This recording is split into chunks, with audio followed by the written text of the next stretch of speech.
ഉമ്മൻചാണ്ടി സർക്കാരിനെ പിടിച്ചു കുലുക്കിയ സോളാർ സരിത വീണ്ടും കളം നിറയുകയാണ്. ആരോഗ്യപരമായി ഏറെ അവശത അനുഭവിച്ചുകൊണ്ടിരിക്കുന്ന സരിത നായരെ ആരൊക്കെയോ ചേർന്ന് ഒതുക്കിയത് എന്ന ചോദ്യങ്ങൾക്കൊന്നും വ്യക്തമായ ഉത്തരങ്ങളില്ലാതെ പോകുമ്പോൾ കഴിഞ്ഞ കുറെ കാലമായിട്ട് അവരെ കേരള രാഷ്ട്രീയത്തിന്റെ ഏഴയലത്ത് പോലും കണ്ടിരുന്നില്ല. എന്നാൽ കഴിഞ്ഞ ദിവസം വീണ്ടും ഒരു ഫേസ്ബുക്ക് പോസ്റ്റുമായി സരിത നായർ കളം നിറയുകയാണ്.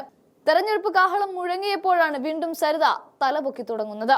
പറഞ്ഞു വരുന്നത് ചലച്ചിത്ര താരങ്ങളുടെ സംഘടനയായ അമ്മയുടെ ജനറൽ സെക്രട്ടറി സ്ഥാനത്തേക്ക് മത്സരിക്കുന്ന നടൻ ബാബുരാജിനെതിരെ രൂക്ഷ വിമർശനവുമായിട്ടാണ് സരിത നായർ ഇപ്പോൾ രംഗത്ത് വന്നിരിക്കുന്നത്.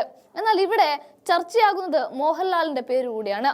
ബാബുരാജ് ഒരു ചതിയനാണ് എന്നും അമ്മയുടെ ജനറൽ സെക്രട്ടറി സ്ഥാനത്തിന് യോഗ്യനല്ല എന്നും സരിത നായർ ആരോപിക്കുന്നുണ്ട്. സരിത തന്റെ ഫേസ്ബുക്ക് പോസ്റ്റിലൂടെയാണ് ഈ ആരോപണങ്ങൾ ഉന്നയിച്ചത്. തന്റെ ചികിത്സാ സഹായത്തിനായി നടൻ മോഹൻലാൽ നൽകിയ പണം ബാബുരാജ് വകമാറ്റി സ്വന്തം കേരള ഫിനാൻഷ്യൽ കോർപ്പറേറ്റ് ലോൺ കുടിശ്ശിക തീർത്ത് ജപ്തി ഒഴിവാക്കി എന്നാണ് സരിതയുടെ പ്രധാന ആരോപണം. ഇതിനോട് ബാബുരാജ് പ്രതികരിച്ചിട്ടില്ല. മോഹൻലാലും വിവാദത്തിൽ മൗനം പാലിക്കുകയാണ്. മോഹൻലാലിന് സരിതയെ അറിയാമെന്ന വസ്തുത നേരത്തെയും മാധ്യമങ്ങളിൽ ചർച്ചയായിട്ടുണ്ട്. ഇതിന് പിന്നിലെ കാരണം സരിത തന്നെ പറയുകയും ചെയ്തിട്ടുണ്ട്. മോഹൻലാൽ ടീം സോളാറിന്റെ ഒരു കസ്റ്റമർ മാത്രമായിരുന്നു എന്നാണ് സരിത വിശദീകരിച്ചത്. മോഹൻലാലിന്റെ കൊച്ചിയിലെ വീട്ടിൽ സോളാർ പാനൽ സ്ഥാപിക്കുന്നതിനാണ് അദ്ദേഹത്തെ ബന്ധപ്പെട്ടത്. 6 തവണ ഫോണിലൂടെയും ബന്ധപ്പെട്ടിട്ടുണ്ട് എന്ന് സരിത പറയുന്നു. പലതവണ വിളിച്ചതിനാൽ തന്റെ ഫോൺ കോളുകളുടെ ലിസ്റ്റിൽ മോഹൻലാലിന്റെ നമ്പർ കൂടി പെടുകയായിരുന്നു. ഇതിന്റെ അടിസ്ഥാനത്തിൽ അന്വേഷണ ഉദ്യോഗസ്ഥർ ചോദ്യം ചെയ്തപ്പോൾ അത് സംബന്ധിച്ച കാര്യങ്ങളാണ് കത്തിൽ രേഖപ്പെടുത്തിയിരിക്കുന്നത്. ഒരു മാധ്യമത്തിൽ വന്ന വാർത്തയെ സംബന്ധിച്ചായിരുന്നു അന്വേഷണ ഉദ്യോഗസ്ഥരുടെ ചോദ്യം. അക്കാര്യം അതേപടി എഴുതുകയായിരുന്നു എന്നും സരിതയുടെ വിശദീകരണം നേരത്തെ ചർച്ചയായതുമാണ്. 2015 ഈ വിശദീകരണം. അന്ന് പുറത്തു വന്ന കത്തിലെ കുറിപ്പിൽ ഒരു ചോദ്യം ചെയ്യലിന്റെ രീതി പ്രകടമല്ലായിരുന്നു. സ്വയം എഴുതിയ ഒരു വിശദീകരണ കുറിപ്പാണെന്ന് ഒറ്റ നോട്ടത്തിൽ തോന്നുക. വാർത്താ സമ്മേളനത്തിനിടെ മാധ്യമപ്രവർത്തകർ കത്ത് പകർത്തിയപ്പോഴായിരുന്നു 2015 ഈ വിവാദവും ഉയർന്നത്. എന്തായാലും താരസംഘടനയുടെ തെരഞ്ഞെടുപ്പിന്റെ യഥാർത്ഥ ചിത്രം ഇന്ന് പുറത്തു വരാനിരിക്കെയാണ് സരിത നായരുടെ ഫേസ്ബുക്ക് പോസ്റ്റ് വീണ്ടും വരുന്നത്. അതിന്റെ പൂർണ്ണ രൂപം ഇങ്ങനെയാണ്. അമ്മ അഥവാ AMMA സിനിമാ താരങ്ങളുടെ അമ്മ എന്ന സംഘടനയുടെ ജനറൽ സെക്രട്ടറി സ്ഥാനത്തേക്കുള്ള തിരഞ്ഞെടുപ്പ് നടക്കുകയാണല്ലോ. അതിൽ എനിക്ക് എന്താ റോള് എന്നായിരിക്കും ഇപ്പോൾ ചോദ്യം വരുന്നതെന്നറിയാം.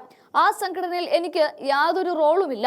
ഞാനൊരു സിനിമാ പ്രേക്ഷക മാത്രമാണ്. പക്ഷെ ഇപ്പോഴത്തെ ജനറൽ സെക്രട്ടറി സ്ഥാനത്തേക്ക് മത്സരിക്കുന്നതിൽ ഒരാൾ ബാബുരാജ് എന്ന ബാബുരാജ് ജേക്കബ് ആണെന്ന് കണ്ടപ്പോൾ ശരിക്കും എനിക്ക് അതിശയവും ഞെട്ടലുമാണ് ഉണ്ടായത്.